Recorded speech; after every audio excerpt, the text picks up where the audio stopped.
नमस्कार साथियों, मैं राकेश सियाग एक बार फिर से आप सभी का हार्दिक स्वागत अभिनंदन करता हूं सियाग सर एसजीसी के इस डिजिटल प्लेटफॉर्म पर। प्यारे विद्यार्थियों, 2025-26 की आर्थिक समीक्षा की हमारी कक्षाएं चल रही है। अब तक 2 कक्षाएं हमने इस आर्थिक समीक्षा को लेकर करी है। इन दोनों कक्षाओं में हमने आर्थिक जो सर्वे है हमारा, या आप कह सकते हैं कि हमारा बजट वाला जो प्रावधान है उससे संबंधित हमने देखा कि राजस्थान की मौलिकता क्या है, राजस्थान का सामान्य परिचय अपन ने देखा कि राजस्थान का क्षेत्रफल कितना है, राजस्थान की जनसंख्या कितनी है, घनत्व कितनी है, तमाम बातें हमारी पहली क्लास में रही। दूसरी क्लास में हमने देखा कि राजस्थान को 2047 तक विकसित करने के उद्देश्य से सरकार ने एक दीर्घकालीन रोड मैप तैयार किया है। यह जो रोड मैप है प्यारे विद्यार्थी 2047 तक के लिए रखा गया है, जिसके अंदर 13 प्रमुख बिंदुओं को रखा गया। फिर हमने कल की क्लास में देखा कि राजस्थान के अंदर बैंकों की क्या स्थिति है, राजस्थान में कितने बैंकिंग है और उनमें से कौन से सार्वजनिक क्षेत्र के, कितने निजी क्षेत्र के, कितने विदेशी बैंक, कितने लघु जो बैंक हैं और कितने जो है पेमेंट बैंक हैं। ये तमाम बातें कल की हमारी क्लास में रही है। प्यारे विद्यार्थियों, इसी सीरीज में अपन आज आगे बढ़ेंगे और आगे पढ़ेंगे उन 13 बिंदुओं के बारे में और प्रत्येक बिंदु का बहुत विस्तृत अध्ययन। यदि आप राजस्थान की मूल आर्थिक समीक्षा को देखते हैं तो जो मैंने कल आपको 13 बिंदु लिखाए थे, यानी जो 2047 तक राजस्थान को विकसित करने का जो रोड मैप है प्यारे विद्यार्थियों, वो जो रोड मैप के तहत मैंने जो आपको 13 बिंदु लिखाए थे, 13 नाम लिखाए थे, वो 13 ही आपके मूल आर्थिक समीक्षा के चैप्टर हैं। बिल्कुल प्यारे विद्यार्थियों, वही 13 आपके चैप्टर रहने वाले हैं। बताइए, क्लियर है क्या यहां तक सभी को? हाँ जी, बहुत बढ़िया, ठीक है ना। तो आज बिल्कुल नमस्कार जी, ठीक है। तो चलिए प्रारंभ करते हैं आज की क्लास को। कल अपन ने, बिल्कुल प्यारे विद्यार्थियों, कल अपन ने जो 13 बिंदु लिखे हैं, यानी रोड मैप के जो 13 बिंदु हैं, उनमें से एक बिंदु, पहले वाला जो फर्स्ट बिंदु है, वो आपने किसको समर्पित किया है? एग्रीकल्चर को। किसको प्यारे विद्यार्थियों? एग्रीकल्चर को आपने समर्पित किया है। कल की क्लास याद करो और कल की क्लास से इतनी सी चीज आपके मस्तिष्क में आ जानी चाहिए कि कल की क्लास में हमने इसको क्या कहा है। बिल्कुल तो याद रखना, कृषि खाद्य प्रणालियों में रूपांतरण। तो हमारा जो पहला जो हमारा रोड मैप का जो पहला घटक है, उसका नाम है कृषि खाद्य प्रणालियों में रूपांतरण। क्या नाम है बेटा? कृषि खाद्य प्रणालियों में रूपांतरण। रूपांतरण का मतलब ट्रांसफॉर्मेशन, यानी सरकार ने क्या किया है, कृषि और खाद्य प्रणालियों में किस तरीके से रूपांतरण किया, ट्रांसफॉर्म किया है, वह चीजें अपन को इस चैप्टर के अंदर देखने को मिलेगी। बताइए, चीज क्लियर है, तैयार है ना? तो चलिए प्यारे विद्यार्थियों, बिना समय गंवाए, ये चूंकि क्लास ये रिकॉर्ड है और ये आपको कल जो है वो संभवतः मिल जाएगी, इसलिए मैं आपको यहाँ पर कृषि से संबंधित जो है चीजें ज्यादा से ज्यादा आज की क्लास में बताना चाहूंगा। प्यारे विद्यार्थियों, ऐसी कृषि यानी राजस्थान के अंदर आपको पता है कृषि का बहुत बड़ा योगदान है। राजस्थान के अंदर कृषि का बहुत बड़ा योगदान है। अपन याद करो, परसों की क्लास में हमने कहा था राजस्थान की जो जीडीपी है या राजस्थान की जो जीएसडीपी है, इसके अंदर कृषि का बहुत बड़ा योगदान है। सर, कितना योगदान है? तो याद करो, 2 प्रकार से देखा था, एक तो स्थिर मूल्य पर और एक प्रचलित मूल्य पर। याद है ना? हमने कहा था सर 25.33%, 25.33% स्थिर मूल्य पर जो है एग्रीकल्चर की वैल्यू है और 25.74% जो है वह प्रचलित मूल्य पर हमारी वैल्यू है। यानी मोटा मोटी हम कह सकते हैं कि राजस्थान की कुल जीएसडीपी का 1/4 भाग अकेला कहां से आ रहा है? बिल्कुल प्यारे विद्यार्थियों, अकेला कहां से आ रहा है? एग्रीकल्चर से आ रहा है। कहां से आ रहा है बेटा? एग्रीकल्चर से आ रहा है। यानी मोटा मोटी 1/4 भाग एग्रीकल्चर से आ रहा है। बताओ क्या है ना यहां तक? अब सर, ये जो राजस्थान की कृषि है, इस राजस्थान की कृषि के संदर्भ में आपको कुछ आंकड़े भी याद करने पड़ेंगे जो राजस्थान अर्थव्यवस्था से जुड़े हुए हैं। यानी राज्य में जो कृषि गणना हुई है, उस राज्य की कृषि गणना के हिसाब से मैं आपको चीजें बता रहा हूं। राज्य में कृषि गणना, और आपको पता है कि कृषि गणना अभी तक जो आंकड़े चल रहे हैं वो 2015-16 वाली कृषि गणना की चल रहे हैं। किसके चल रहे हैं बेटा? 2015-16 वाली कृषि गणना के चल रहे हैं। बताओ, क्लियर है क्या बात यहां तक? ठीक है ना? तो अब देखना, इस जो कृषि गणना 2015-16 में हुई थी, जिस तरीके से जनसंख्या की गणना हर 10 वर्ष में करने का प्रयास किया जाता है, उसी तरीके से कृषि गणना जो है वो हर 5 वर्ष में जो है होती है। लेकिन आपको पता है कि 2020 के आसपास 2020, 21, 22 जो है कोविड का दौर चला, तो ये चीजें थोड़ा सा लेट हो गई, जनसंख्या भी और कृषि गणना भी। लेकिन अभी तक अपन 2015-16 की कृषि गणना को आधार मानते हुए चल रहे हैं। तो यहां पर पहला आप लोगों के लिए प्रश्न बन जाता है कि राजस्थान की कुल प्रचालित भूमि जोतों की संख्या कितनी है?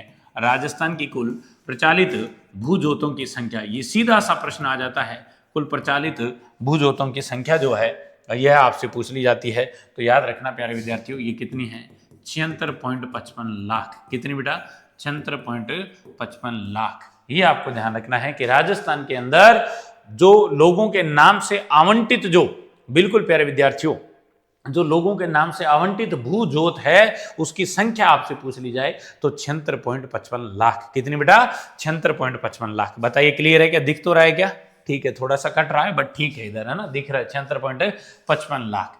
यदि यहीं से एक प्रश्न बन जाए कि ये जो 76.55 लाख जो सर आपने बताया है आंकड़ा है, ये 76.55 लाख का जो आंकड़ा है सर, इस आंकड़े में भी अगर आपसे पूछ लिया जाए कि कितनी जोतें सीमांत है, कितनी जोतें सीमांत है, कितनी जोतें जो है लघु है, कितनी जोतें अर्ध मध्यम है, अर्ध मध्यम जो है जो जोतें हैं उनका कितनी संख्या है, मध्यम जोतों से आपसे पूछी जा सकती है, आपसे वृहत जोतें आपसे पूछी जा सकती है ना।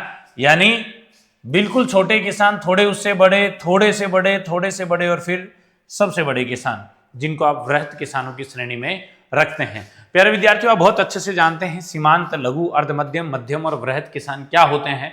अगर आपको नहीं पता है तो आप कमेंट जरूर लिखना, और अगर आपको पता है तो जब भी ये क्लास आपके यहाँ पे रिकॉर्ड जो अपलोड हो तो आप जो है कमेंट बॉक्स के अंदर जाकर मेरे को सारा का सारा बताएंगे कि सीमांत, लघु, अर्ध मध्यम, मध्यम और वृहत क्या होता है। यानी कितने हेक्टेयर से कम वाले किसानों को सीमांत कहा जाता है, कितने हेक्टेयर से कम वालों को लघु और अर्ध मध्यम और मध्यम और वृहत की श्रेणी में रखा जाता है। लेकिन फिलहाल के लिए आपको यह समझना है कि राजस्थान में किसानों को 5 तरीके से हमने विभाजित किया है, और इसके अंदर अगर अपन सीमांत किसानों की संख्या देखें या सीमांत भूजोतों की संख्या देखें तो 40.12, यानी देखिए कितना बड़ा हिस्सा तो केवल छोटे किसानों का है। याद रखना, इनसे थोड़े बड़े किसान हैं तो उनकी संख्या 21.90% है। कितने बेटा? 21.90। अर्ध मध्यम किसानों की बात करूं तो 18.50 है बेटा। कितना है? 18.50। मध्यम किसानों की 14.79%। कितनी बेटा? 14.79%। और आपको याद रखना है कि जो वृहत किसान है यानी बड़े किसान जो है राजस्थान के अंदर, बड़े किसानों का प्रतिशत मात्र 4.69% है। कितना है बेटा? 4.69%। बताओ, यहां तक की कहानी बताएंगे सभी बच्चे, क्लियर है क्या? अब बताओ, दिख तो रहा है क्या? हाँ जी, दिख रहा है, दिख रहा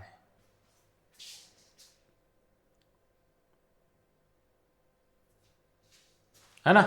तो जो कृषि है उससे संबंधित मैंने आपको आंकड़ा बता दिया है कि साहब जीएसडीपी स्थिर मूल्यों पर हमारी कृषि का जो योगदान है वो जीएसडीपी में 25.33 है, प्रचलित मूल्यों पर 25.74 है। ये जो इतना बड़ा आपको पैदावार हो रही है, ये पैदावार जो हो रही है वो कहां से हो रही है, तो उसके लिए अपन एक ब्रीफ नॉलेज रखी है कि राजस्थान के अंदर कुल प्रचालित भू जोतों की संख्या 76.55 लाख है। 76.55 लाख जोतों में से 40.12 जोतों बहुत छोटी है यानी सीमांत है। अब देखिए, आप सोच के देखो, एक बड़ी बात बताता हूं आपको कि राजस्थान के अंदर 14 और 4 18, लगभग 20% किसान जो है ना वो थोड़े से बड़े, बाकी 80% किसान जो है वो क्या है बेटा? छोटे हैं। बताइए, यहां तक के मामला क्लियर है क्या? बताइए, यहां तक मामला ओके है क्या? ठीक है ना। तो राज्य में जो कृषि गणना है उससे संदर्भ में आपसे ये आंकड़े पूछे गए हैं। बताइए, ओके है क्या? एकदम ठीक है ना। अब बात यह आ जाती है कि सर ये 2015-16 की गणना है, जो इससे पीछे 5 साल पीछे यानी 2010-11 में हुई थी उससे अपन तुलना करते हैं। तो याद रखना, वर्ष 2010-11 की जो तुलना है ना बेटा, उस तुलना में देखो क्या परिवर्तन हुआ है। उस तुलना में एक बहुत बड़ा परिवर्तन देखने को मिलता है कि राजस्थान की सर जो सीमांत और राजस्थान के जो लघु और जो राजस्थान के अर्ध मध्यम और राजस्थान के जो मध्यम किसान हैं, इनमें तो वृद्धि हुई है। इनमें तो क्या हुई है? वृद्धि हुई है। 11.14%, 11.14% की क्या हुई है बेटा? वृद्धि हुई है। कौन से किसानों में वृद्धि हुई है बताओ? सीमांत, लघु, अर्ध मध्यम। सीमांत, लघु, अर्ध मध्यम और मध्यम। यानी पिछले 5 साल में ये किसान बड़े हैं, ये किसान बड़े हैं, ये जो 4 श्रेणियां हैं ये बड़ी है। और याद रखना प्यारे विद्यार्थी, जो वृहत वाली है वो घटी है ना। तो अपन ये भी तो कह सकते हैं ना, अपन ये भी तो कह सकते हैं कि वृहत किसानों की या वृहत जोतों में कमी हुई है। आपसे पूछे सर कितनी कमी हुई है, तो याद रखना वही 11.14%। बोले सर समझे नहीं। देखो बेटा, एक बात बताओ, अब देखो ये कोई बड़ी बात है ही नहीं। राजस्थान में छोटे किसानों की संख्या बड़ी है, तादाद बड़ी है, और राजस्थान में बड़े किसानों की तादाद घटी है। मान के चलो, इसको एक एग्जांपल से बताता हूं। मान लो कोई पिता है, उस पिता के पास 100 बीघा जमीन है। कितनी बीघा जमीन है? 100 बीघा जमीन है। और उस पिता के 5 पुत्र हो गए। कितने? 5 पुत्र हो गए। 5 पुत्र हो गए तो साहब उस 100 बीघा में 5 का भाग लगेगा तो एक बेटे के हिस्से में क्या आएगी? 20 बीघा। कहां तो एक बाप जो है वह 100 बीघा का मालिक था, और कहां उसका एक पुत्र जो है वो 20 बीघा का मालिक होगा। तो याद रखना, अब जब वो किसान हट गया, वहां पर 4 लोगों के नाम रजिस्ट्री होगी, तो भू जोतों की संख्या तो बढ़ गई, भू जोतों की संख्या 1 से 4 होगी। लेकिन सर सीमांत, लघु, अर्ध, मध्यम किसानों में तो वो गिने जाने लगे, लेकिन वृहत जोतों की संख्या में कमी होगी, क्योंकि वो बड़ा किसान इस संख्या से हट चुका है। तो जितना ये लोग बढ़े हैं उतना ये लोग घटे हैं। अब बताओ भाई साहब, यहां तक का मामला क्लियर है क्या? है ना? बहुत ही इंपॉर्टेंट डेटा मैंने आपको एक चीज बता दी है बेटा, बहुत ही अच्छे से आपको ध्यान रखना है। ठीक है? अब साहब एक चीज समझनी है आपको कि सर जो राजस्थान है, इस राजस्थान में हमने 76.55 लाख हमने भू जोत तो देख ली सर, लेकिन ये जो जोते हैं, इन जोतों का क्षेत्रफल नहीं पता, कुल जोतों का क्षेत्रफल हमें नहीं पता सर। तो याद रखना, यह 208.73 लाख हेक्टेयर है। याद रखना, इसको मैं लिख रहा हूं लाख हेक्टेयर। तो राजस्थान के अंदर भू जोतों का जो क्षेत्रफल है वह कितना हो गया? वह कितना हो गया? 208.73 लाख हेक्टेयर। कितना हो गया बेटा? 208.73 लाख हेक्टेयर। बताइए यहां तक क्लियर है क्या? बिल्कुल सभी बच्चे बताएंगे। हाँ जी, 1 सेकेंड बेटा।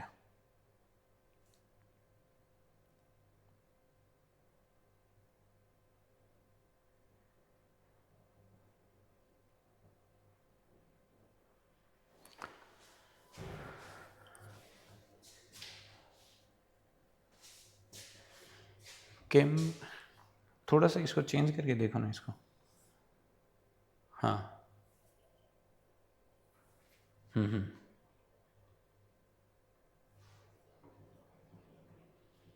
ठीक है।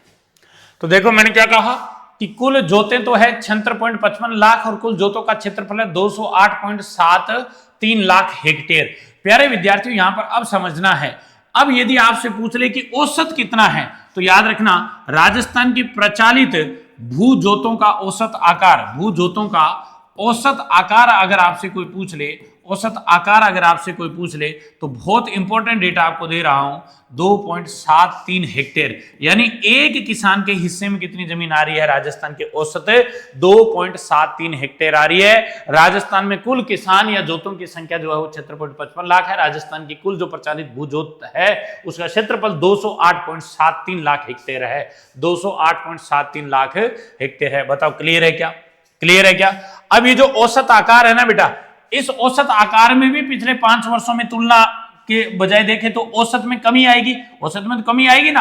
अब कमी का रीजन क्या है वो तुम बताओ मुझे, जल्दी से कमेंट करके जरूर बताना कि ये जो औसत भूजोत का आकार घट रहा है, ये किसानों की संख्या बढ़ रही है लेकिन बड़ी जोतें घट रही है, इसका रीजन क्या है ना? तो यहां पर अपन लिख सकते हैं कि भूजोतों के औसत में, भूजोतों के औसत आकार में कमी, औसत आकार में कमी, औसत आकार में कमी। तो याद रखना 11.07% की जो है वह कमी देखी गई है।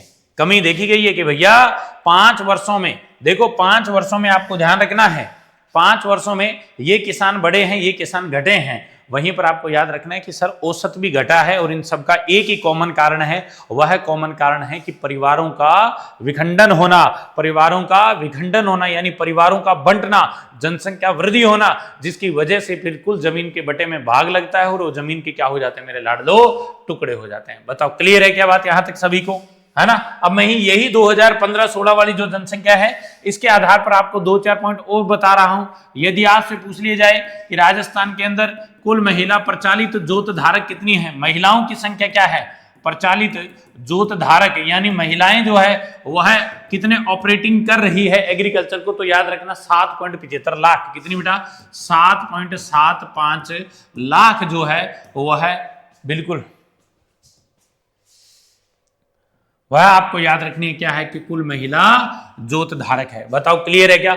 और ये जो महिला जोत धारकों का जो आप कह सकते हैं कि संख्या है वो 7.75 है, लेकिन यदि क्षेत्रफल पूछ ले कि ये महिलाएं कितने बड़े क्षेत्रफल जो भूजोत का क्षेत्रफल है उसके ऊपर अपना अधिकार रखती है, तो याद रखना 16.55 लाख हेक्टेयर। किस पर बेटा? 16.55 लाख हेक्टेयर। यानी महिला किसानों की संख्या 7.75। आसान शब्दों में बताऊं तो महिला किसानों की पंजीकृत संख्या जो है वो 7.75 और इनके नाम पर जो जमीन है बेटा वह 16.55 लाख हेक्टेयर है। कितना? 16.55 लाख हेक्टेयर है।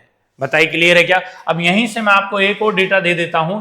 यदि पूछ लिया जाए कि क्या महिला प्रचालित जोत धारकों की संख्या में वृद्धि हुई है कि कमी हुई है, तो याद रखना महिलाओं के नाम रजिस्ट्री कराने में तो वृद्धि हुई है। और वृद्धि जो हुई है वह आपको याद रखनी है बेटा कि टोटल वृद्धि जो हुई है वह 41.94, बिल्कुल 5 वर्षों में 41.94% क्या हुई है बेटा? वृद्धि हुई है। यानी लोग महिलाओं के नाम रजिस्ट्री ज्यादा करवाने लग गए हैं। और वहीं क्षेत्रफल भी स्वाभाविक सी बात है कि क्षेत्रफल भी बढ़ेगा, लेकिन क्षेत्रफल उस अनुपात में नहीं बढ़ा जितना की संख्या बढ़ी। क्षेत्रफल यानी 24.44% जो है वो महिला प्रचालित भू जोत धारकों की क्षेत्रफल में वृद्धि हुई है 24.44, और 41.94 जो है वो महिलाओं की संख्या में वृद्धि हुई है जो प्रचालित भू जोत धारक हैं। बताइए यहां तक का मामला सभी बच्चे क्लियर से बताएंगे? बिल्कुल बिल्कुल, नमस्कार।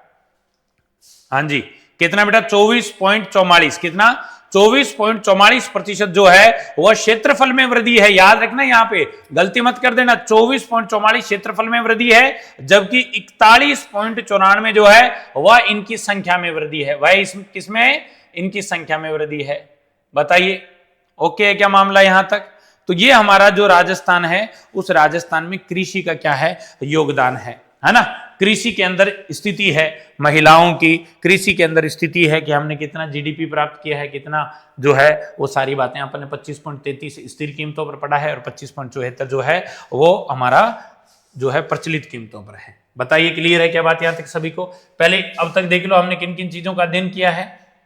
हमने देखा है सर कि राजस्थान के अंदर कृषि खाद्य प्रणालियों में रूपांतरण ये पहला अध्याय है, और इस पहले अध्याय में हमने कृषि का योगदान देखा है कि जीएसडीपी में कितना है, और फिर राज्य के अंदर जो कृषि गणना हुई है 2015-16 वाली, और उसके आधार पर हमने कुछ आंकड़े उठाए हैं। उसके बाद में हमने 2010-11 की तुलना करके देखी तो साफ पता चला हमारे 11.14 छोटे किसानों में वृद्धि हुई है, वहीं 11.14 बड़े किसानों में कमी हुई है। और फिर ये वाला डेटा तो बहुत जरूरी है कि कुल जोतों का क्षेत्रफल 208.73 लाख हेक्टेयर है, प्रचालित भू जोतों का औसत आकार 2.73 हेक्टेयर है ना?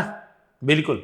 और भू जोतों का औसत आकार में कमी हुई है बेटा 11.07, और महिला प्रचालित जो धारकों की संख्या 7.75, और इनका क्षेत्रफल अगर पूछे तो उसमें जो है कितना है? 16.55 लाख हेक्टेयर। इनकी संख्या में तो वृद्धि हुई 41.94 और इनके क्षेत्रफल में वृद्धि हुई है 24.44। बताओ ओके है क्या यहां तक मामला?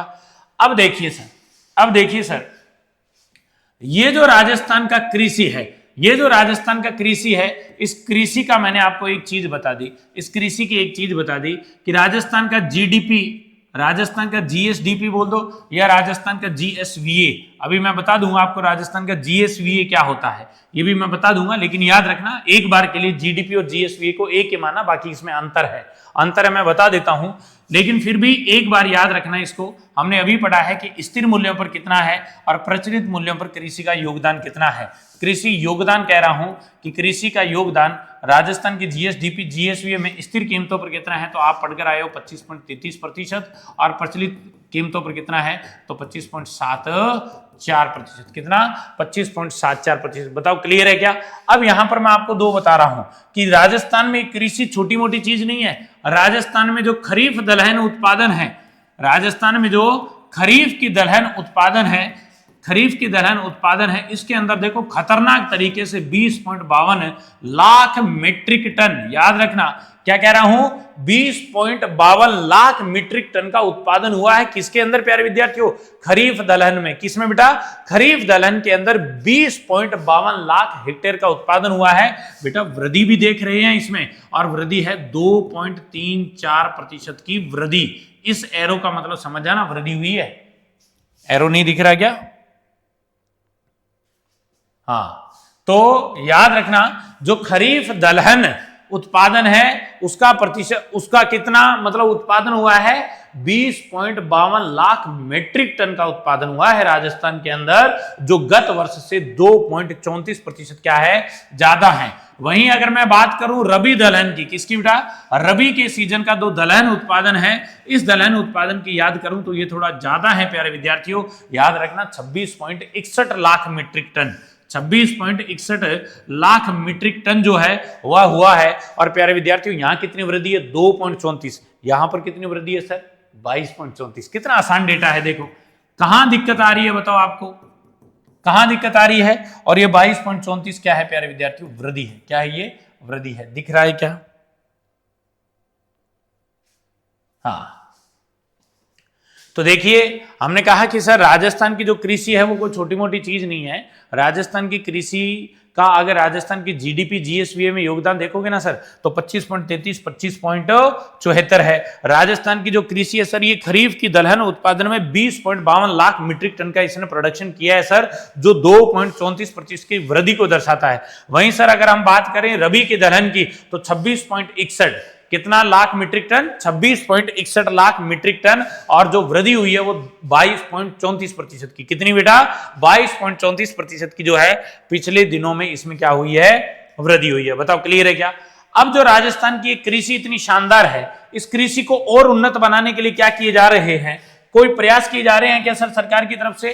तो याद रखना, बहुत अच्छे से याद रखना, कृषि खाद्य प्रणाली, कृषि खाद्य प्रणाली हेतु, कृषि खाद्य प्रणाली हेतु जो सरकारी पहल है वह क्या है सर, यह जो प्रयास हैं सरकार द्वारा किए जा रहे हैं वह कौन कौन से हैं। देखो आपके लिए तो मैं कहता हूं कि भाई साहब नाम ज्यादा जरूरी है, लेकिन मैं क्योंकि मुझे करवाना है तो मैं तो इनकी डिटेल भी बताता हुआ चलूंगा। बहुत अच्छे से याद रखना, मैंने कहा कि राजस्थान का जो कृषि खाद्य प्रणाली है उसके लिए यानी कृषि प्रणाली में रूपांतरण करने के लिए सरकार द्वारा कौन कौन से पहल या प्रयास किए गए हैं। तो इसके लिए सरकार कुछ योजनाएं चला रही है। एक एक योजना का नाम आपको याद रखना है।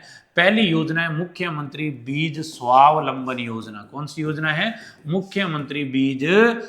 मुख्यमंत्री बीज स्वावलंबन योजना। एक आपको याद रखना है नमो ड्रोन दीदी योजना। दूसरी योजना का क्या नाम क्या है, नमो ड्रोन दीदी योजना, नमो ड्रोन दीदी योजना, है ना। तीसरा याद रखना है बहुत अच्छे से कि साहब कृषि ऋण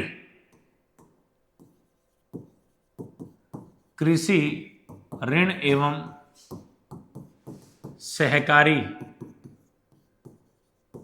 आधारित वित्त पोषण, सहकारी आधारित वित्त पोषण, ये हमारी कोई तीसरा प्रयास है जिसको हम डिटेल में पढ़ेंगे। ऐसे प्रधानमंत्री फसल बीमा योजना, प्रधानमंत्री फसल बीमा योजना, ये भी सरकार के द्वारा कृषि के रूपांतरण के लिए किया गया एक जबरदस्त प्रयास है। और अभी अपन दलहन की बात करके आए ना, तो याद रखना दलहन में आत्मनिर्भरता मिशन, दलहन में आत्मनिर्भरता मिशन, यानी ये सरकार के मिशन है बेटा, जो दलहन में हमें क्या कर रहे हैं, आत्मनिर्भर करने के लिए प्रयास कर रहे हैं। तो हम क्या पढ़ रहे हैं कि कृषि खाद्य प्रणालियों हेतु सरकार ने क्या क्या प्रयास किए हैं। तो उनमें मैंने आपको अभी 5 ही पॉइंट बताए हैं। मुख्यमंत्री बीज स्वावलंबन योजना, नमो ड्रोन दीदी योजना, कृषि ऋण में सहकारी आधारित वित्त पोषण योजना, प्रधानमंत्री फसल बीमा योजना, दलहन में आत्मनिर्भर मिशन योजना। बताओ क्लियर है क्या सभी, यहां तक क्लियर है ना, दिख रहा है, ठीक है।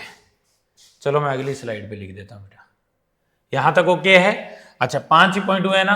और कृषि में क्या क्या प्रयास किए जा रहे हैं सर, तो याद रखना जो हमारा छठा प्रयास है वह राष्ट्रीय प्राकृतिक, याद रखना बेटा, राष्ट्रीय प्राकृतिक खेती मिशन है। कौन सा मिशन है, राष्ट्रीय प्राकृतिक खेती मिशन। यानी सर जो 2047 तक हमें विकसित होना है, तो बिना कृषि को मजबूत करे हम विकसित नहीं हो सकते।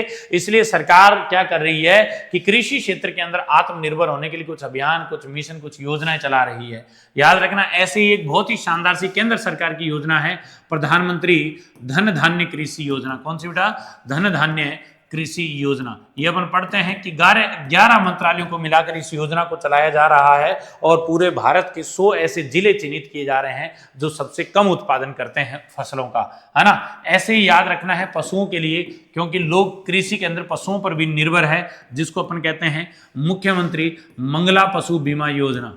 पशु बीमा योजना, मुख्यमंत्री मंगला पशु बीमा योजना, ये भी आपको बहुत अच्छे से एक स्कीम याद रखनी है जो किसानों के लिए है। ऐसे ही 9वें नंबर पर भी एक स्कीम है, इस स्कीम का नाम भी आपके लिए जरूरी है, राजसरस सुरक्षा कवच बीमा। राजसरस सुरक्षा, ये राजस्थानी है, राजसरस सुरक्षा कवच बीमा, सुरक्षा कवच बीमा योजना, है ना, बीमा योजना, ये भी आपको ध्यान रखना है।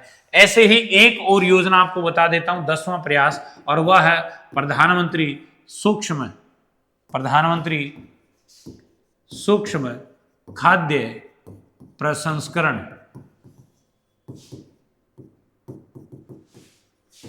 का औपचारीकरण, प्रसंस्करण उद्योगों का औपचारीकरण, ये भी लिख सकते हो, प्रसंस्करण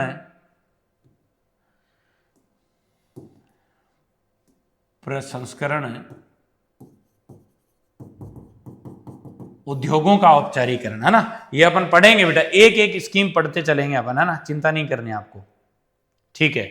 तो सुनिए, 10 बिंदु मैंने आपको बता दी। कितने बेटा?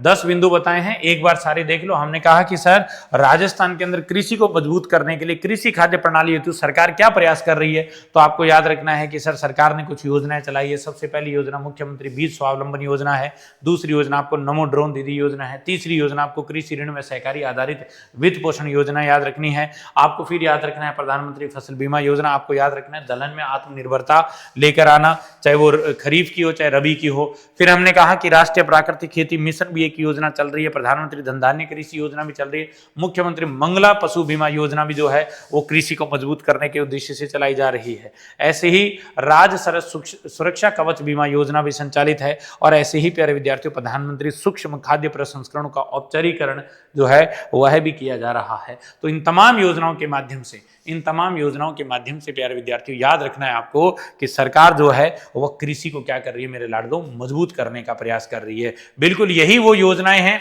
जिनके माध्यम से सरकार 2047 तक कृषि क्षेत्र के मामले में पूर्ण रूप से आत्मनिर्भर होना चाहती है। सरकार नहीं चाहती कि साहब हमारा सबसे जो कोर इंडस्ट्री है, यानी सभी उद्योगों का, सभी क्षेत्रों का जो आधार है वो कमजोर हो, यानी कृषि को मजबूत करेंगे तो हमारा औद्योगिक क्षेत्र भी मजबूत होगा, हमारा तृतीय क्षेत्र भी क्या होगा प्यारे विद्यार्थियों, मजबूत होगा। बताइए मामला क्लियर है यहां तक सभी को? बताइए मामला क्लियर है क्या? ठीक है ना। तो ये आपको बहुत अच्छे से याद रखनी है। तो कृषि खाद्य प्रणाली हेतु सरकार के प्रयास बहुत अच्छे से याद रखने हैं आपको। बिल्कुल बिल्कुल प्यारे विद्यार्थियों, है ना। आप देखो, अगर आप आर्थिक समीक्षा पढ़ रहे हो ना, यहां पर आपको कुछ भी और देखने की जरूरत नहीं है, क्योंकि आप लोगों के लिए मैं बहुत ज्यादा मेहनत करके बहुत बढ़िया तरीके से जो मूल आर्थिक समीक्षा है वहां से आप लोगों के लिए जो जरूरी कंटेंट है वही आप लोगों तक पहुंचाने का प्रयास कर रहा हूं। इसलिए फालतू में इधर उधर दिमाग लगाने की जरूरत नहीं है। शानदार तरीके से जितनी चीजें करवाऊं वो पढ़ते चलो, आप बिल्कुल पढ़ते चलो, ठीक है ना। तो अब देखिए, हमने कहा कि कृषि का रूपांतरण करने के लिए क्या क्या प्रयास किए जाएंगे, तो उसमें आपने मुझे बता दिया है, कुछ प्रयासों के नाम बता दिए हैं। जैसे आपने सबसे पहले कहा मुख्यमंत्री बीज स्वावलंबन योजना, मुख्यमंत्री बीज स्वावलंबन योजना। तो प्यारे विद्यार्थियों मैं सबसे पहले इसी योजना को ले लेता हूं, है ना, मुख्यमंत्री बीज स्वावलंबन योजना, स्वावलंबन योजना। बहुत अच्छे से ध्यान रखना है, जब भी कोई योजना पढ़ो प्यारे विद्यार्थियों, देखो नाम से क्लियर है क्या? पहले तो कुछ दिमाग लगाओ, नाम में कुछ दिख रहा है क्या आपको कि मुख्यमंत्री बीज स्वावलंबन? नाम में हमें दिख रहा है सर कि सरकार कहीं ना कहीं ये चाहती है कि किसान जो है वो अपनी फसलें उगाने के लिए महंगा बीज न खरीद के लाएं। यानी किसान जो है वो 300, 400, 500 रुपए का जो है वो बीज खरीद के लाते हैं। तो हर कोई किसान तो इसको देखो पोसाता नहीं है। जो वृहद किसान है, बड़े किसान है ना, वो तो इसको क्या है, वो तो इसमें पार पा जाते हैं, लेकिन ये सीमांत लघु और जो अर्ध मध्यम है इनके बस की बात नहीं रहती। इसलिए सरकार चाहती है कि तुम बीजों के लिए दूसरों पर निर्भर मत बनो, तुम स्वयं बीज तैयार करो, यानी बीज बनाने के मामले में भी क्या करो, स्वावलंबन। अब क्या होते हैं बीज? कई जो ग्रामीण पृष्ठभूमि के बच्चे हैं वो तो जानते हैं, लेकिन जो शहरी पृष्ठभूमि के बच्चे हैं वो नहीं जान पाएंगे। देखिए क्या होता है कि मान लो मैंने इस साल जो है गेहूं उगाया, तो अगले साल फिर मुझे जो है खेती करने के लिए गेहूं का बीज चाहिए होगा ना, तो वही बीज होता है। किसान क्या करता है, सारा गेहूं बाजार में भी बेच देता है और फिर अगले साल जब नया गेहूं उगाएगा तो वह महंगा बीज लेने बाजार में जाता है। तो ऐसे में सरकार नहीं चाहती कि वह बीजों के लिए किसी दूसरी संस्था या एजेंसी पर या कंपनियों के ऊपर वह क्या करे, निर्भर है। उसे बीजों का निर्माण स्वयं कर लेना चाहिए। तो अब देखो ये बात आपको पता चल जाएगी इसके उद्देश्य से। जैसे ही मैं लिखूंगा कि बेटा इस योजना का आपको पता है क्या उद्देश्य क्या है, तो आप कहेंगे सर क्या उद्देश्य है, तो मैं कहूंगा कि बीज उत्पादन को बढ़ावा देकर, बीज उत्पादन को बढ़ावा देकर कृषि आदानों की गुणवत्ता में वृद्धि करना, बढ़ावा देकर कृषि आदान का मतलब होता है एग्रीकल्चर इनपुट। बीज डाला जाता है, जो चीजें डाली जाती है ना खेती के अंदर, वो इनपुट होता है, जैसे खाद, बीज, ये सब चीजें इनपुट होती है। तो याद रखना इनपुट यानी आदान, कृषि आदान की गुणवत्ता में वृद्धि करना, गुणवत्ता में वृद्धि करना, ये भी आपको ध्यान रखना है। ये इसका प्रमुख उद्देश्य है। ये इसका क्या है प्यारे विद्यार्थियों, प्रमुख उद्देश्य है। क्या सर एक ही प्रमुख उद्देश्य है क्या? नहीं बेटा, एक चीज और बता देता हूं जो इसका उद्देश्य तो है, साथ ही साथ इसकी एक विशेषता भी है, और वो ये है कि सर जो छोटे किसान है ना, लघु व सीमांत किसान जो है, इन किसानों को जब वो किसान अपने खुद का बीज तैयार करेंगे ना, तो लघु व सीमांत किसान को 50% सब्सिडी दी जाएगी। क्या दी जाएगी? 50% सब्सिडी दी जाएगी। ये बहुत अच्छे से ध्यान रखना है कि लघु व सीमांत किसानों को 50% सब्सिडी दी जाएगी। क्या सर एक ही बात है क्या ये? नहीं, इसके साथ ही आपको एक और चीज याद रखनी है कि जो गरीब किसान हैं, जो बीपीएल जो किसान हैं, इन बीपीएल किसानों को मुफ्त बीज मिनी किट दी जाएगी। यानी बीज की जो किट है ना, वह किट भी कौन उपलब्ध करवाएगा? सरकार उपलब्ध करवाएगी, और वह बिल्कुल मुफ्त उपलब्ध करवाएगी। क्या करवाएगी बेटा? मुफ्त उपलब्ध करवाएगी। बताओ सीएम बीज स्वावलंबन योजना समझ में आ गई क्या? पहले तो यहां तक की चर्चा बताओ। मैंने कहा बेटा जो मुख्यमंत्री बीज स्वावलंबन योजना है, यह मुख्यमंत्री बीज स्वावलंबन योजना का उद्देश्य है कि बीज उत्पादन को बढ़ावा देकर कृषि आदानों की गुणवत्ता में वृद्धि करना। और हमने कहा कि लघु व सीमांत किसानों को तो सरकार 50% सब्सिडी देगी, और जो बीपीएल वर्ग के किसान हैं उन किसानों को सरकार मुफ्त जो है वो बीजों की मिनी किट प्रदान करेगी। यह भी ध्यान रखना है। अब सर और क्या चीजें हैं? अब आपको बहुत अच्छे से ध्यान रखना है कि 2025-26 के अंदर, कब बेटा? 2025-26 के अंदर याद रखना, सरकार ने जो लक्ष्य रखा था बीजों में आत्मनिर्भर बनाने का, वह लक्ष्य रखा था 1.13 लाख क्विंटल का।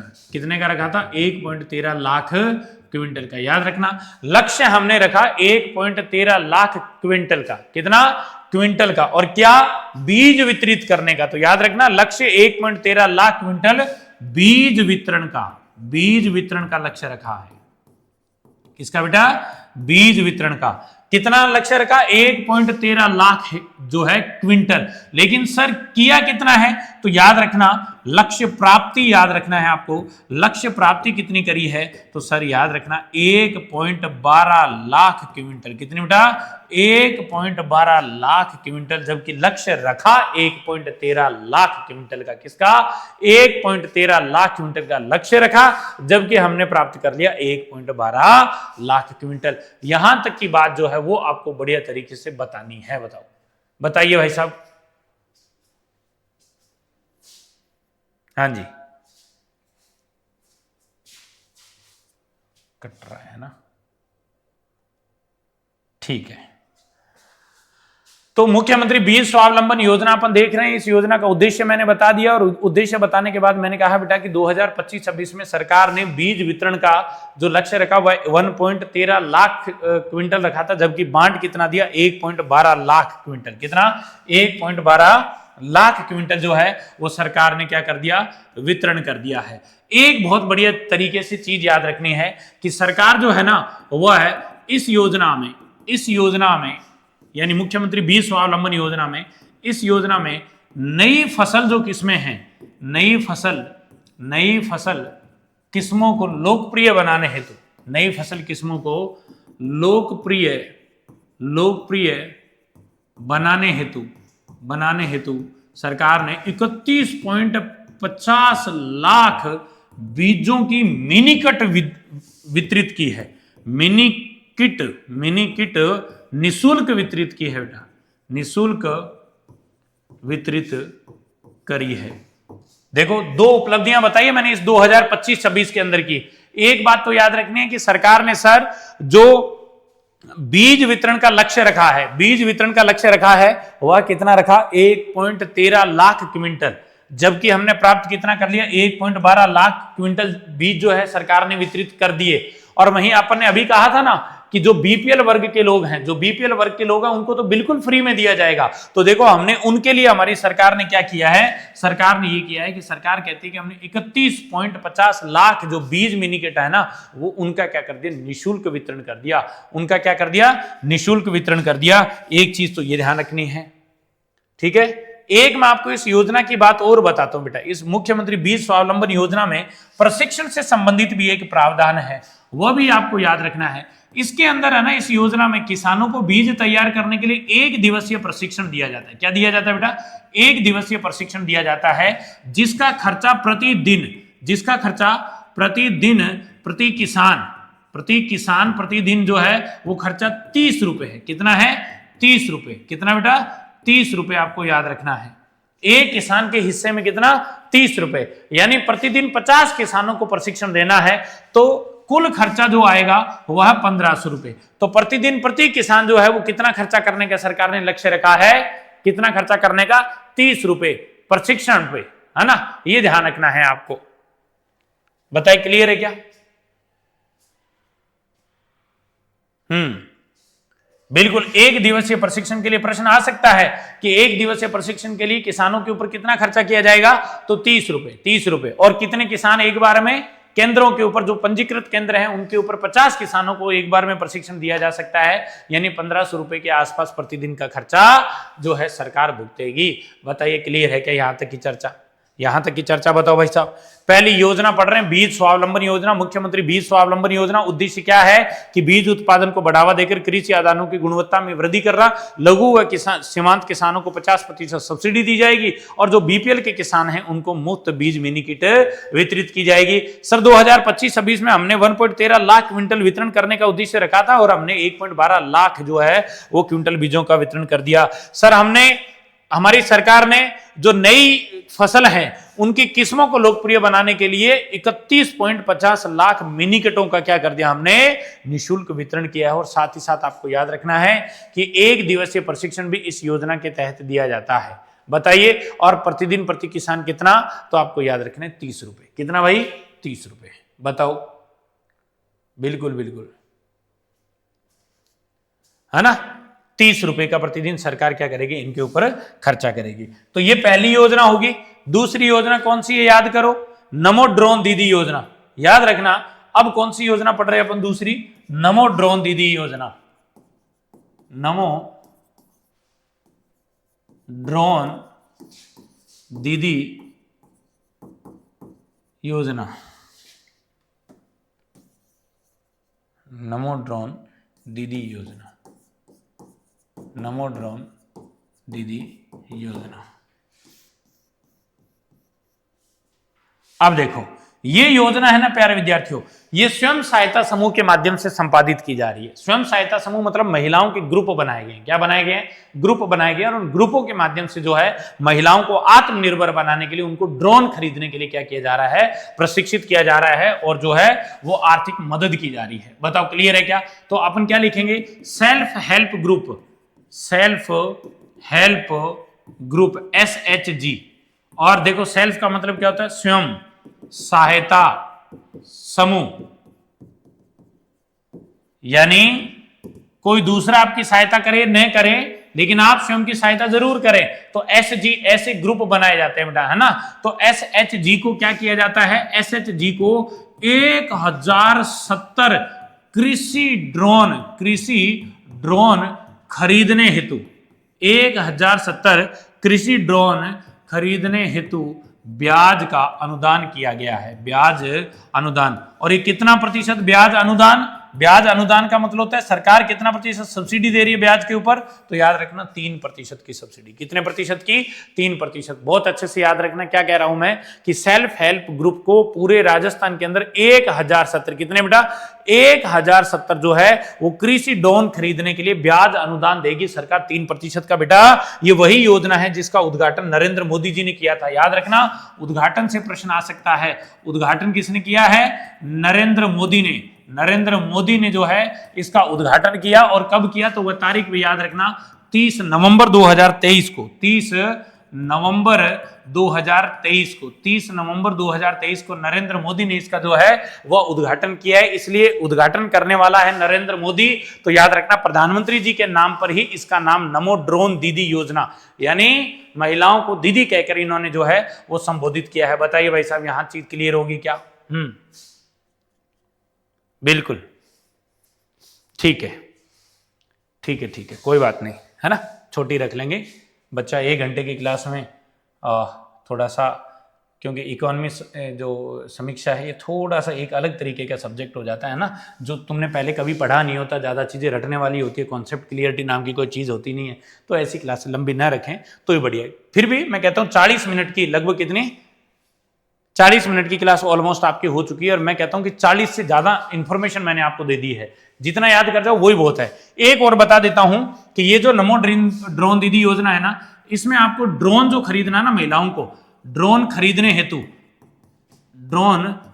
हेतु जो है ना, वह भी आपको याद रखना है। सरकार कैसे फायदा दे रही है, तो लागत का 80%, है ना, और अधिकतम, यानी ड्रोन की जो लागत है सेल्फ हेल्प ग्रुप को दे रही है कि लागत का 80% और अधिकतम 8 लाख रुपए, यानी ज्यादा से ज्यादा कितना? अधिकतम 8 लाख रुपए की वित्तीय सहायता। 8 लाख रुपए की वित्तीय सहायता जो है वो सरकार के द्वारा दी जा रही है। यानी सेल्फ हेल्प ग्रुप को सरकार ये कह रही है कि जो आप ड्रोन खरीदोगे ना, वो ड्रोन जितने रुपए का होगा, या तो हम उसकी लागत का 80% दे देंगे, या 8 लाख रुपए, जो भी दोनों में क्या होगा हमारे लिए पर्याप्त रहेगा, हम वो आपको उपलब्ध करवा देंगे। यानी दोनों में से जो भी कम होगा वो हम आपको उपलब्ध करवा देंगे। यानी हो सकता है 5 लाख का ड्रोन है, तो 5 लाख का 80% 4 लाख होता है, तो 4 लाख रुपए दे देगी। लेकिन अगर 8 लाख से ज्यादा जाएगा तो सरकार अधिकतम कितना रुपया देगी बेटा? आपको 8 लाख रुपए देगी।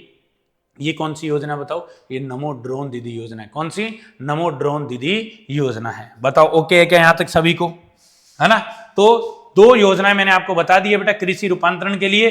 तीसरी योजना कौन सी? कृषि ऋण व सहकारी आधारित वित्त पोषण। ये भी आपको बहुत अच्छे से याद रखनी है बेटा, कृषि ऋण व सहकारी आधारित वित्त पोषण। इसको भी आप थोड़ा सा शॉर्ट में याद रखना, कृषि ऋण में सहकारी आधारित वित्त पोषण, सहकारी आधारित वित्त पोषण, सहकारी आधारित वित्त पोषण, है ना। मतलब सरकार जो है, मतलब किसानों को कितना केसीसी कितना लोन मिला है उसके बारे में ये पॉइंट है। ये तीसरी योजना होगी बेटा। कौन सी? कृषि ऋण में सहकारी आधारित वित्त पोषण, यानी फंडिंग कितनी कर रही है सरकार या बैंक जो है वो किसानों को कितनी फंडिंग कर रहे हैं। तो देखो तीसरा पॉइंट क्या हो गया? कृषि ऋण में सहकारी आधारित वित्त पोषण। अब देखिए इसको बहुत अच्छे से समझने की जरूरत है, बस आप सुनते जाना, चीजें याद होगी, है ना। हमारे देश के अंदर जो सहकारी बैंक है, राज्य के अंदर जो सहकारी बैंक है, उन्होंने क्या किया है वह देख लो। तो बहुत अच्छे से याद रखना, जो केंद्रीय सहकारी बैंक है, जो जिला स्तर पर होते हैं ना, केंद्रीय सहकारी बैंकों द्वारा दिसंबर 2025 तक की बात बता रहा हूं आपको, दिसंबर 2025 तक 30.45 लाख किसानों को, कितने?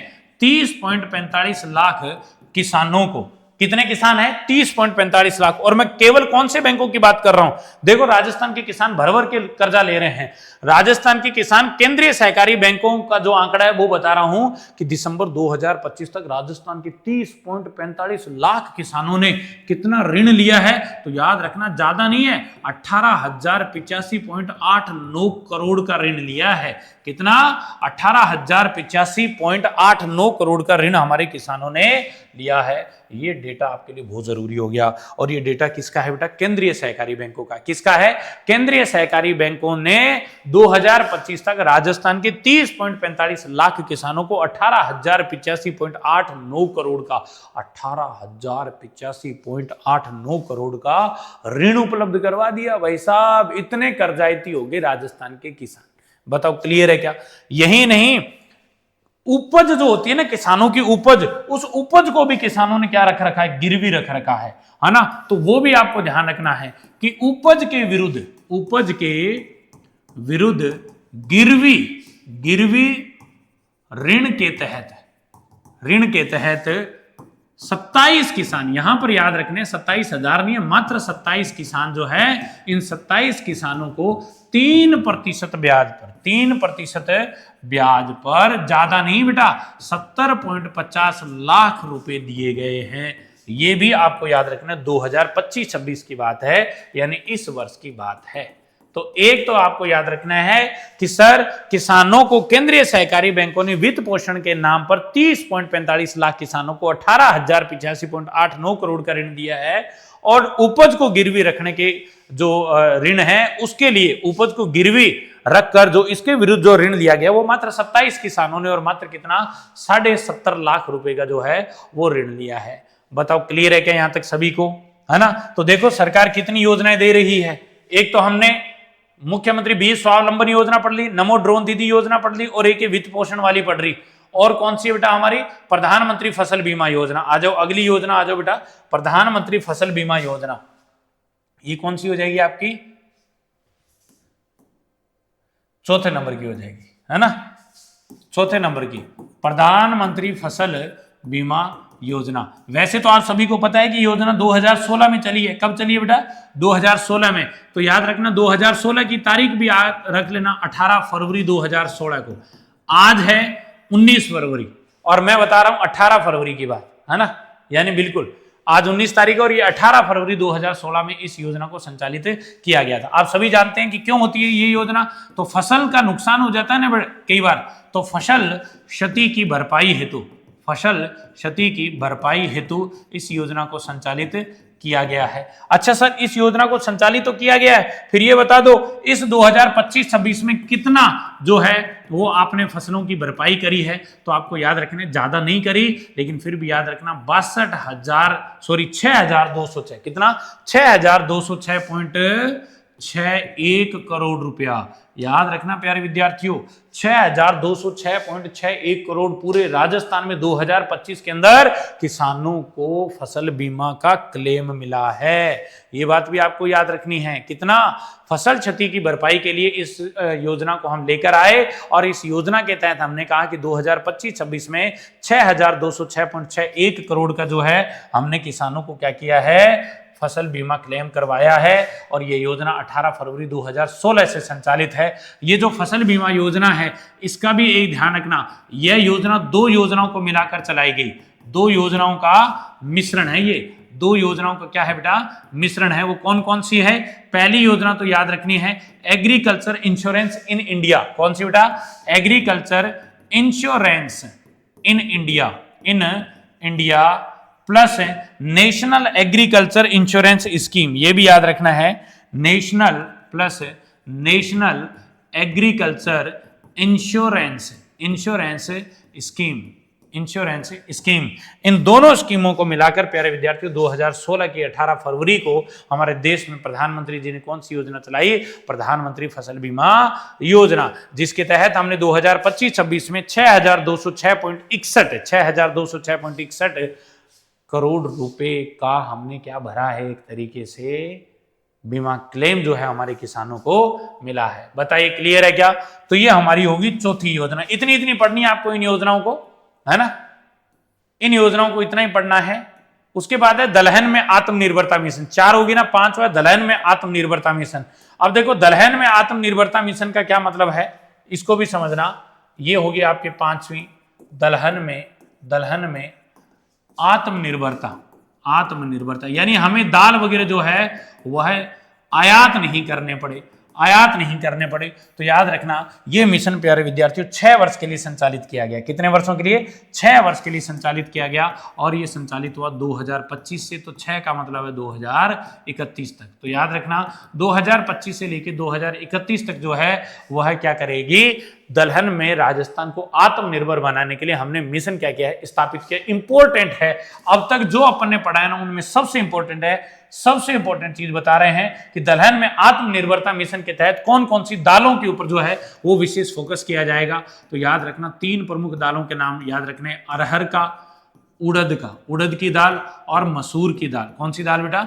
मसूर की दाल। ये जो 3 दालें हैं ना, इनके उत्पादन से संबंधित है, इनके उत्पादन से संबंधित है, इनके उत्पादन से संबंधित है। अब आप कहेंगे सर दलहन में आत्मनिर्भरता लाने का मतलब है कि तीनों जो फसलें हैं, तीनों जो दालें हैं, इन दालों का उत्पादन बढ़ा दो, इन दालों का उत्पादन बढ़ा दो। अब आप कहेंगे सर मान लो किसानों ने सरकार के कहने पर इनका उत्पादन तो बढ़ा दिया, इनका उत्पादन तो बढ़ा दिया, लेकिन किसानों को बाद में घाटा हो गया, तो अगर वो दालें बिकी नहीं तो देखो सरकार ने इस योजना के तहत कितना आश्वस्त किया है वह समझना। इस योजना के तहत सरकार कहती है कि जो हमारे देश की केंद्रीय एजेंसियां हैं, तुम चाहे कितना भी जो है वो दालों का उत्पादन कर लो, जो हमारी केंद्रीय एजेंसियां हैं ये 100% खरीद करेगी, ये 100% खरीद करेगी और वो भी एमएसपी पर। देखो कितनी बड़ी बात है, मिनिमम सपोर्ट प्राइस, न्यूनतम समर्थन मूल्य। एमएसपी का मतलब क्या होता है? न्यूनतम समर्थन मूल्य। यानी सरकार एक मूल्य दे देगी इन दालों के लिए, बोले इससे महंगी बिके तो कहीं बेच दो, लेकिन अगर इससे सस्ती बेचने की नौबत आई तो कहीं मत बेचना, हम आपकी पूरी की पूरी 100% फसल खरीदेंगे। ये कितनी बड़ी बात सरकार ने जो है वो दलहन में आत्मनिर्भरता मिशन के तहत कर दी है। बताओ प्यारे विद्यार्थियों, यहां तक का मामला क्लियर है क्या? तो आज तो अपन ने बहुत शानदार सी चीजें पढ़ी है बेटा, बहुत शानदार चीजें पढ़ी है। देख लो, आप बराबर नोट्स बनाते हुए चलना। अगर आप ईमानदारी से आर्थिक समीक्षा के अंदर भी आत्मनिर्भर बनना चाहते हो, जैसे राजस्थान दलहन के मामले में आत्मनिर्भर बन रहा है, तो आपको इस तरीके से नोट्स साथ ही साथ बनाने हैं।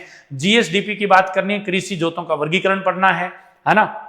फिर दोनों 2011-12 और 2015-16 की तुलना करनी है। उसके बाद में कुल जोतों का क्षेत्रफल, ये तमाम बातें 2015-16 वाली मैंने बता दी। उसके बाद मैंने बताया कि कृषि हमें कितना दे रही है। देखो खरीफ में 20.52 lakh metric ton, 26.61 lakh metric tonne rabi दलहन में। और उसके बाद हमने कहा कि खाद्य प्रणाली में सरकार क्या क्या प्रयास कर रही है। तो ये 5 चीजें बताई। आज की क्लास में 5 क्लियर होगी, कल की क्लास में अपन 5 चीजें और शामिल कर लेंगे।